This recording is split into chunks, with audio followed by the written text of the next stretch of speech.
So the smt10 broke again, and this time it was the rear axle that let go. Specifically, it was the ring and pinion stripped out, and that's because I added a brushless motor. I took it out of the Losi 10MT, and that's a pretty potent motor. So if I had left this thing stock, gears probably never would have failed.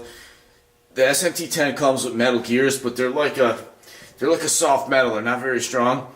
So I upgraded to the Hot Racing overdrive gears, and I'll show you those in a second. And as you can see, there's a ton of metal shavings floating around the housing, so I got to clean all those out. So what I like to use is just Q-tips. And a little trick is if you put a little bit of grease on the end, it makes the metal shavings stick to the Q-tip kind of a little bit easier. So I'll show you the gears I'm putting in it. So the gear set on the right is the factory ring and pinion, which is a 1338 gearing. One on the left is a Hot Racing spiral cut 1436.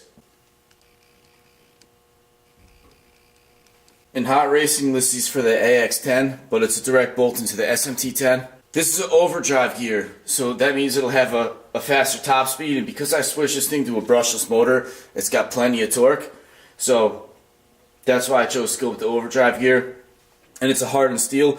It's also spiral cut, meaning that the teeth on the gear right here are cut at a spiral instead of straight like the factory gears. And the advantage to being spiral cut is that there's more tooth contact between the ring and pinion, and it also runs quieter, but that wouldn't really be too noticeable in an application like this. So the main thing is the more tooth contact makes it way stronger, and it's hardened steel, so it should be a good upgrade. It should be a lot more durable in the factory. So I'm going to get to installing these, and again, I just got to clean up the housing. And another thing I like to do, I always just buy a thick piece of glass to work on anytime I'm doing gear, whether it's an axle or transmission work, just to keep things clean, because you don't want any dirt or grit or sand going in between those gears. It'll wear it out way faster.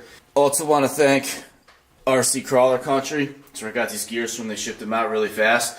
So I got another pair for the front. They're on the way. One other thing I'll mention, when you're working on the axles, you don't need to remove the axle out of the truck. A lot of guys like to do that, but I think it's just extra work. I just turn the front wheels to either the right or the left, flip it upside down, it kind of leans to one side. You can just pop the axle shafts out like that. There's 2 screws, one right there, one right there. You just pop those out, hang the axles out, and then you can remove the gear sets. So no need to take out the axle housing, it's just extra work. So I'm going to get these gears installed, take it for a ride, and I'll see you next time.